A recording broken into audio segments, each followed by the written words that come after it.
विपक्ष का आवेदन, अनादर पर निवेदन, सड़कों पर दनादन। छत्तीसगढ़ में आने वाले दिनों में सियासी पारा गरमाने वाला है। बीजेपी प्रदेश प्रभारियों की लगातार बढ़ती सक्रियता और उसके बाद पार्टी अब सड़कों पर उतरने को तैयार है। विपक्ष सरकार को घेरने के लिए रणनीति बना रही है। बीजेपी चाहती है कि प्रदेश में बढ़ते क्राइम और विकास के मुद्दों को लेकर सरकार को सड़क पर घेरा जाए। मजबूत रणनीति के साथ उतरने को तैयार बीजेपी 3 शब्दों पर जोर दे रही है: आवेदन, निवेदन और उसके बाद दनादन। भारतीय जनता पार्टी सड़क से लेकर सदन तक की लड़ाई लड़ रही है और लगातार मुद्दे जनता के सामने आ रहे हैं। और भारतीय जनता पार्टी जो विपक्ष की भूमिका है, अब आप देखिएगा आगे आगे, जैसा राजेश जी ने कहा कि आवेदन, निवेदन नहीं तो फिर दनादन। बीजेपी भले ही सरकार के खिलाफ आवेदन, निवेदन और उसके बाद दनादन की बात कह रही है, लेकिन कांग्रेस इसे लेकर चिंतित नहीं दिख रही है। मंत्री रविंद्र चौबे बीजेपी को ही सलाह दे रहे हैं। उनके मुताबिक महंगाई और डीजल पेट्रोल के बढ़ते दाम को लेकर बीजेपी को केंद्र सरकार के खिलाफ आंदोलन करना चाहिए। उनके मुताबिक राज्य में बीजेपी के पास कोई मुद्दा नहीं है। भारतीय जनता पार्टी को महंगाई के खिलाफ मार्च निकालना ही चाहिए। पूछना चाहिए देश के प्रधानमंत्री जी को कि डीजल की महंगाई, पेट्रोल की महंगाई, ईंधन गैस की महंगाई, लालटेन लेके निकलेंगे तो मट्टी तेल की सप्लाई केंद्र सरकार आखिर कुछ कर पा रही है कि नहीं कर पा रही है। और अगर बिजली महंगा हुआ तो डीजल तो रॉ मटेरियल है, कोयला तो रॉ मटेरियल है, इसकी कीमतें वो स्वयं कर दे, अपने आप बिजली की कीमत कम हो जाएंगी। भारतीय जनता पार्टी के पास कोई मुद्दे नहीं है, जनता का उनको कोई समर्थन नहीं मिलने वाला है। छत्तीसगढ़ की सियासत ये संकेत दे रही है कि आने वाले समय में सड़क पर सियासी अखाड़ा सजेगा। एक तरफ बीजेपी सरकार को घेरने के लिए सड़क पर उतरने की तैयारी में है, तो कांग्रेस विपक्ष को अपने काम के जरिए जवाब देने को तैयार दिख रही है। ऐसे में दोनों ही दलों में से जनता किसका साथ देती है, यह आने वाला वक्त ही बताएगा। अभिषेक शुक्ल, बंसल न्यूज, रायपुर।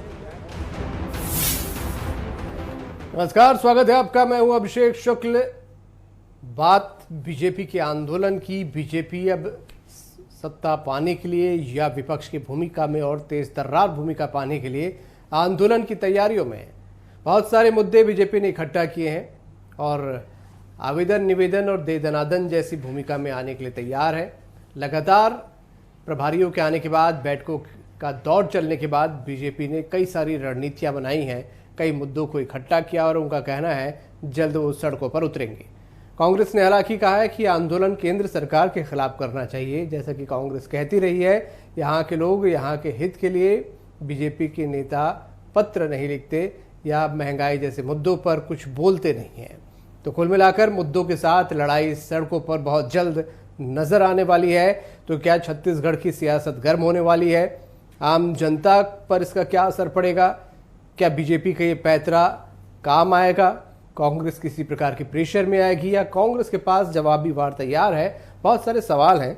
चर्चा आज इसी पर करेंगे। सियासत दे दनादन में खास मेहमान हमारे साथ हैं। रजनीश जी हैं भाजपा से, बहुत स्वागत आपका। प्रमोद दुबे जी कांग्रेस से हैं, बहुत स्वागत। वरिष्ठ पत्रकारी भी मुरली जी हमारे साथ हैं, बहुत स्वागत आपका। रजनीश जी, बहुत सारे मुद्दे इकट्ठा करके आप लोग अब दे दनादन की भूमिका में आने वाले हैं, लेकिन कांग्रेस कह रही है कि ये एग्रेसिव तेवर दरअसल केंद्र के खिलाफ दिखाना चाहिए। यहाँ कोई मुद्दा तो है ही नहीं। अक्षय जी, कांग्रेस को मालूम है कि उनके खिलाफ कितने मुद्दे हैं। ये जो बार बार बोल रहे हैं ना, वो जानते हैं, उनको मालूम है, लेकिन अब क्या करें, उनको समझ में तो आ नहीं रहा है। लगभग 3 साल कुछ दिनों में इनका पूर्ण हो जाएगा बरसात समाप्ति के बाद। इनका 36 घोषणा पत्र और 36 घोषणा पत्र के बाद उसमें 250 और हैं, उसमें 250 और इतना मोटा है उसका जो लिखे हैं। अब ये एक भी नहीं कर पाए। एक भी पहला एक बताएं कि जिसको इन्होंने घोषणा को पूर्ण किया है। और भारतीय जनता पार्टी इनको कुछ दिन के लिए समय दिया था कि चलिए नया सरकार है, 1 साल 1.5 साल इसको समय मिलना चाहिए। और उसमें भी हमने जहां जहां जनहित का मुद्दा आया उसमें हमने जो धरना है, आंदोलन है या सदन में हमेशा इस बात को उठाते रहे हैं। पिछला 16-17 महीना देखें, अभी कोरोना काल की भेंट चढ़ गई और अब 3 साल इनके पूर्ण होने पर आने वाले समय में भारतीय जनता पार्टी के पास इनके खिलाफ मुद्दे ही मुद्दे हैं। पूरा छत्तीसगढ़ की जनता, चाहे वो आम किसान हो, चाहे श्रमिक हो, चाहे शासकीय कर्मचारी हो, अधिकारी हो, चाहे व्यापारी हो, चाहे युवा हो, चाहे हमारे माता बहनें हो, सब इतने आक्रोशित हैं इनके जो वादे और उस वादे से मुकरने और सरासर वादा मुकरने के बाद इतनी मतलब इनको ये लगता है कि छत्तीसगढ़ में जो लोग हैं वो कुछ नहीं समझते। ये बोल देंगे कि हमको बोरा नहीं मिला, हमको लॉकडाउन में दवाई नहीं मिली, हमको रेमडेसिविर नहीं मिला, हमको हॉस्पिटल की सुविधा नहीं मिली, तो इसको सब मान जाएंगे। इस प्रकार की चीज इनको लगता है तो छत्तीसगढ़ की जनता तैयार बैठी है। कांग्रेस भ्रम में रहे, बहुत अच्छी बात है, पूरे देश में जनता तैयार बैठी है, यहाँ भी भ्रम में रहे, उनको लगता रहे कि भारतीय जनता पार्टी के पक्ष में माहौल नहीं है, सिर्फ हमको हरा दिख रहा है। प्रमोद जी से भी एक छोटी टिप्पणी में ले लेता हूँ इस पे। प्रमोद जी, भाजपा का कहना है कि आप लोग दरअसल भ्रम में है, मुद्दे तो भाजपा के पास है और इन मुद्दों को लेकर वो जनता के पास जाएगी तो जनता जरूर सुनेगी। प्रमोद जी, देखिए, प्रजातंत्र में विपक्ष को अपनी बात रखने का पूरा अधिकार है और रखना भी चाहिए, लेकिन तथ्यहीन बातें या कहीं आज छत्तीसगढ़ के लोग खुश हैं इसलिए दनादन करेंगे ये लोग, इसलिए ऐसा लगता है। आवेदन जरूर दें, निवेदन भी करें, और दनादन तो इनके पार्टी में चली रही है। अभी तो आदरणीय पुरेंदेश्वरी देवी जी बार बार इस बात को चर्चा करती है कि आपस में दनादन मत करें। और जहां तक बात छत्तीसगढ़ सरकार की है तो भारतीय जनता पार्टी के 2-3 हजार नेता और कार्यकर्ताओं को छोड़ करके 2,50,00,000 लोग तो निश्चित रूप से खुश हैं। वो खुशी शायद भारतीय जनता पार्टी के नेताओं द्वारा खुश देखी नहीं जा रही होगी, लेकिन विपक्ष में है तो स्वाभाविक है, ये तो प्रजातांत्रिक अधिकार है सभी पार्टी का और करना भी चाहिए। लेकिन एक आवेदन केंद्र सरकार को तो आपको लगता है मुद्दे नहीं है भाजपा के पास, नहीं जिन मुद्दों को रजनीश जी गिना रहे हैं? अभिषेक जी, मैं तो जरूर कहूंगा कि 2533 प्रकार के वस्तुओं के दाम बढ़ चुके हैं। डीजल, पेट्रोल, सिलेंडर, सरसों तेल से लेकर सारी चीजों पे। तो एक आवेदन अगर राज्य सरकार को देंगे तो एक आवेदन केंद्र सरकार को भी दें, एक निवेदन अगर राज्य सरकार से करेंगे तो एक निवेदन केंद्र सरकार से भी करें, एक दनादन अगर राज्य सरकार से करते हैं तो दे दनादन उस सरकार से भी कर लें, जिस सरकार के कारण आज लोगों का जीना इतना दुभर हो गया है। और रही बात कांग्रेस की, तो 14,580 शिक्षकों की नियुक्ति तो आदरणीय विधायक जी अभी अपने आंखों से देखे होंगे।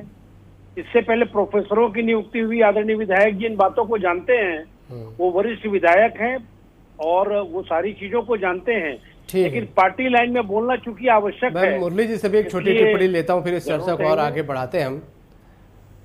जी मुरली जी, ये भाजपा दे दनादन के मूड में है तो क्या वाकई विपक्ष की भूमिका में है और एग्रेसिव होना जरूरी है, दिखना भी जरूरी है, इसलिए जमीन पर उतर रही है? बहुत सारे मुद्दे जो भाजपा लेकर जा रही है, बिजली की बात कर लें और तमाम मुद्दे, क्या जनता तक ये प्रभावी होंगे?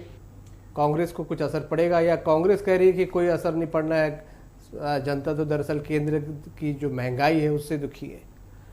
अभिषेक जी, लोकतंत्र में यदि भारतीय जनता पार्टी विपक्ष की भूमिका निभा रही है तो उनका कर्तव्य बनता है कि अगर कोई परेशानी है, किसी तरह का वादे सरकार ने किया है, यदि अगर उसको पूरा नहीं कर रहे तो उस बात को लेकर जनता तक जाना ये उनका कर्तव्य है और वो अपना काम कर रही है विपक्ष की भूमिका पे, मैं ऐसा समझता हूँ। और कांग्रेस को भी चाहिए कि अगर कोई कमी है उनके सरकार में तो वो उसको पूरी करे। लेकिन मैं दोनों नेताओं की बात सुन रहा था, सवाल तो ये है कि दोनों के पास मुद्दे हैं।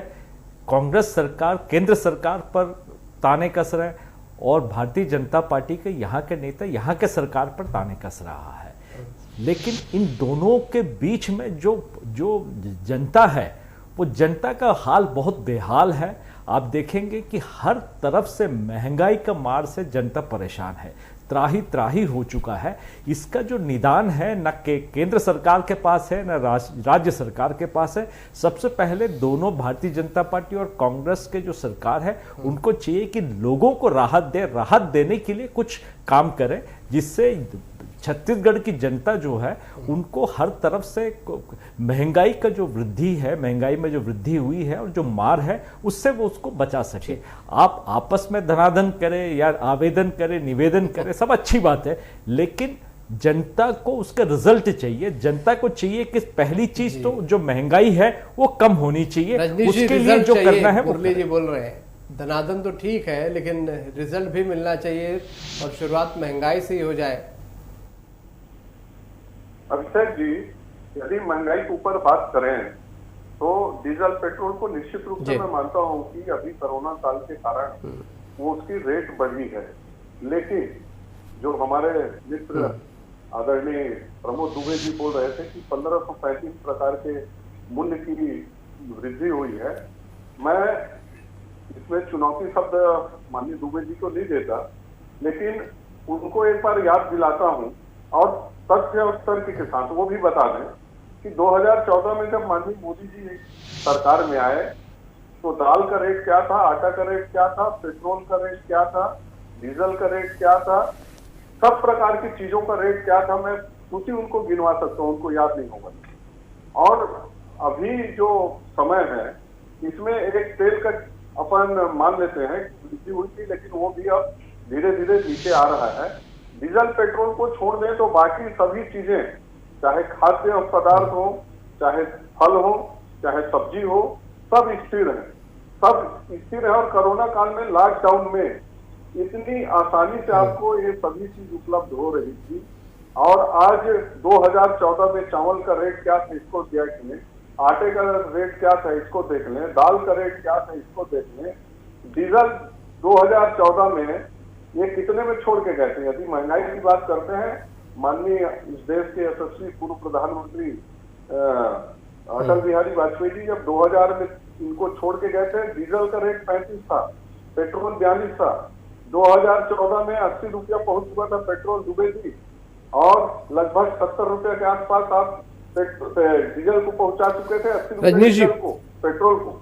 अभी आप मान रहे हैं कि रेट बढ़ा हुआ है, कुछ नहीं कर सकते और कम करना चाहिए, ये भी आप मानते होंगे। तो क्या आप लोग, जैसा कि कांग्रेस बोल रही है, केंद्र के खिलाफ कुछ पत्र लिखने या बोलने के लिए तैयार है कि या डिमांड करने के लिए कि जनता को थोड़ी राहत मिल जाए?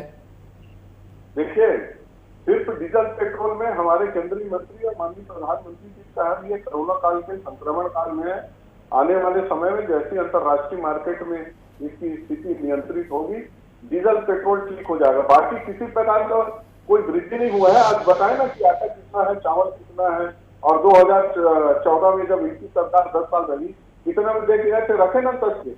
और ये बात देश की जनता समझती है। कांग्रेस कितनी चिल्ला ले, कितनी हल्ला कर, और माननीय रजनीश जी का कहना है कि डीजल पेट्रोल के अलावा किसी चीज का रेट बढ़ा नहीं, और जो समस्याएं क्षेत्रीय स्तर पर है उसको इसीलिए बीजेपी यहाँ पर उठाना चाहती है। अभिषेक जी, आपको खुद को मालूम है कि, और आदरणीय विधायक जी को भी मालूम है, जब मनमोहन सिंह जी की सरकार थी यहाँ पर, तो उस समय 104 रुपया से लेकर 109 रुपया प्रति बैरल डीजल के रेट थे। उस समय रेट था पेट्रोल का 67 रुपया और डीजल का रेट था 59 रुपया 20 पैसा। आज जब माननीय नरेंद्र मोदी जी की सरकार जब आई, तब $65 से लेकर $67 तक के प्रति बैरल डीजल का रेट है। अकारण अगर कोई वृद्धि होती है तो उसके लिए जवाबदेही है किसकी? सरकार क्या इसको आपदा में अवसर तलाश रही थी? और जहां तक चावल और दाल की भी बात कर रहे हैं, तो विधायक जी जानते हैं कि 65 रुपए से लेकर 75 रुपए तक सरसों का तेल था, वो आज 200 रुपए किलो हो गया। 140 दाल के रेट महाराज जी 140 2014 में रेट लिस्ट है, मैं दिखा दूंगा। दाल का रेट जो था 140 रुपया, सरसों तेल दाल का रेट जो था 35 से 45 था, आज 85 रुपए से 120 रुपया हो गया। डूबे थी 100 रुपया। बात करिए, जनता समझ रही है, भूली नहीं है 2014 को। अब आदरणीय विधायक जी जो हैं वो बड़े आदमी के परिवार के लोग हैं। ये लोग सामान वामान लेने घर नहीं जाते, चांदी के चम्मच लेकर ये सब पार्टी के लोग पैदा हुए हैं। आज भी जाता हूँ। इनके पार्टी में सब करोड़पति और अरबपति लोग हैं। 2-4 विधायक महोदय लोगों को छोड़ दे तो बाकी इनको कहाँ से दर्द होगा बेचारे लोगों को। वो तो जो गरीबी रेखा के नीचे जीवन यापन करते हैं। और आपको अभिषेक जी ये भी मालूम है कि इस देश में ये पहली बार हो रहा है कि 67 करोड़ लोग जो गरीबी रेखा नीचे जीवन यापन करते थे, आज उनकी संख्या 85 करोड़ हो गई है। तो जब इस देश में गरीबों की संख्या बढ़ रही है तो इस सरकार कितना अच्छा काम कर रही है ये स्वयं आप स्वयं अंदाजा लगा सकते हैं। हमारा तो केवल इतना निवेदन है कि प्रजातांत्रिक प्रणाली से विरोध करने का आपको निश्चित रूप से अधिकार है, लेकिन एक पत्र केंद्र को भी लिखें, एक निवेदन केंद्र को भी लिखें और आखिरी में एक आध बार जनार्दन भी कर लें तो अपने अच्छा होगा। अपने जनता की तरीके भला से होगा। विरोध प्रदर्शन कर रहे हैं, जनता के लिए कर रहे हैं। कांग्रेस महंगाई के खिलाफ, केंद्र के खिलाफ मोर्चा खोले हुए है। भाजपा राज्य सरकार की कुछ कमियां उसको लेकर मोर्चा खोलने जा रही है। जनता के लिए लड़ाई लड़ने दोनों जा रहे हैं। जनता का कुछ भला होगा या सिर्फ ये सियासी दांव रहते हैं, सरकार को घेरने के लिए, वोट बैंक लुभाने के लिए खाली मुद्दे उठते हैं, या वाकई इन दे दनादन से जनता को कुछ फायदा होगा? अभिषेक जी, जनता के पास एकमात्र औजार है, वो है उनका वोट। वो हर 5 साल में वो अपने हिसाब से वो इस्तेमाल करते हैं और अपने तरीके से अपने सरकार को चुनती है। इस बीच में 5 साल के जो अंतराल है, जो काल, उस पर अगर भारतीय जनता पार्टी हो, कांग्रेस हो, वो जिस तरह से खेल खेलती है वो अपने खेल खेलते हैं। लेकिन 5 साल बाद जब जनता की बारी आती है तो जनता दोनों ही पार्टियों को अपना जवाब सुना देती है। 15 साल भारतीय जनता पार्टी के सरकार होने के बाद जैसे पलटा, वैसे ही 5 साल बाद अगर जनता को लगे कि भाई ये सरकार काम नहीं कर रही है तो जनता फिर पलटा देगी, वो कोई बड़ी बात नहीं है। लेकिन जब मौका मिला है कांग्रेस को, तो कांग्रेस सरकार को चाहिए कि वो जनता का जितनी परेशानी है वो दूर करे। मौका मिला है और भारतीय जनता पार्टी को चाहिए कि चूंकि उनको विपक्ष में बिठाया है वो अपना कर्तव्य का निर्वहन करे। कर्तव्य का निर्वहन भले दनादन से करे या बातों मुद्दों को उठाकर, मुद्दों को उछालकर लोगों को जो परेशानी है उस बातों को दूर करना। जिस तरह से और भी कई सारे परेशानियां लोगों को होती है, वो बातों को सरकार के सामने लाकर, जनता के सामने लाकर लोगों का दुख दूर करने का काम करे विपक्ष। वो बहुत अहम है। रजनीश जी, बहुत संक्षेप में आपसे जवाब चाहूंगा। आप लोगों की दे दनादन से आप लोगों को उम्मीद है सरकार दबाव में आएगी, या जनता को जो दिक्कतें हो रही है वो दिक्कतें दूर हो जाएंगी, या फिर 2023 के लिए एक रोड मैप तैयार हो जाएगा? नहीं, देखिए अभिषेक जी, मैं ईमानदारी से बात करूं तो 3 साल में लगभग अभी तो हो जाएगा इनको 3 साल। अब हमको उम्मीद समाप्त हो चुकी है और जनता को भी हो चुकी कि हमको कोई उम्मीद नहीं है कि सरकार के ऊपर, लेकिन हमको इनको सचेत करना है, जागृत करना है कि कुछ तो कर लो। 5 साल का अवसर मिला है विकास के बारे में, इब्राहिम मुल्क योजना के बारे में, जो बड़े बड़े वादे आपने युवाओं के साथ किया है, महिलाओं के साथ किया है, इस प्रदेश के लगभग सब लोगों के साथ आपने बड़े वादे किए हैं, तो कुछ तो कर लीजिए, कुछ तो कर दीजिए। लेकिन ये सरकार स्थिति में नहीं है, इनकी आर्थिक स्थिति वैसी नहीं है और निश्चित रूप से आने वाले समय में छत्तीसगढ़ की जनता इनका सब रूप देख रही है, काम देख रही है। इनकी जो बात में सिर्फ बात में बहलाने की कोशिश कर रहे हैं उनको समझ रही है और आने वाले समय में इनको जरूर इस बात का एहसास होगा कि हम सब लोग कांग्रेस प्रमोद जी, बड़ी भाजपा तो आंदोलन करने सड़क पर उतर रही है, आप लोग उसको काउंटर कैसे करेंगे? क्या केंद्र के खिलाफ कुछ आंदोलन चलाते हुए जैसा कि आप लोग चलाते रहे हैं, या जो मुद्दे भाजपा उठाएगी उनको काउंटर करेंगे आप कहीं पर? ना, हमको ये इनसे कोई बहुत ज्यादा लेना देना नहीं है। हमको जनता को राहत देने के लिए रोटी, कपड़ा और मकान सस्ते दर में, रियायत दर में मध्यम वर्गीय परिवार को, निम्न मध्यम वर्गीय परिवार को, गरीब लोगों को, जिस प्रकार से गोधन न्याय योजना में 24 लाख लोगों को लाभ हो रहा है, आज किसानों के कर्जे माफ हो चुके हैं, उनको लाभ हो रहा है। तो ये सरकार के कारण से किसान भी खुश है, उनको खाते में पैसा आया तो वो खरीदी करते हैं, तो व्यापारी भी खुश हैं। महिलाओं की सुरक्षा से लेकर सारी व्यवस्थाएं ये सरकार बहुत शिद्दत से कर रही है। और निश्चित रूप से जब कोई काम अच्छा होता है तो विपक्ष के पेट में दर्द होना स्वाभाविक है, लेकिन उसकी दवा हमारे पास नहीं है। माननीय विधायक जी लोग जानते हैं कि उनकी दवा आदरणीय पुरेंद्रेश्वरी देवी जी के पास है। इसलिए ये बेहतर होगा कि जनहित में कुछ अच्छा काम कर लें, अच्छे सुझाव दे लें तो बेहतर होगा। ठीक है, दुबे जी आप ना कितना बड़ा पत्थर रख के बहुत शुक्रिया आप सभी का इस चर्चा में शामिल होने के लिए। मित्रों से मिलते रहते हैं और जब आप डिफेंड करते हैं कांग्रेस पार्टी को करना ही पड़ेगा। आपकी मजबूरी है। रजनीश जी, प्रमोद जी, बहुत शुक्रिया। मेरे पास समय आज इतना ही है। पाके डिफेंड कर रहे हैं। नमस्कार। मुरली जी, आपका भी शुक्रिया करूंगा।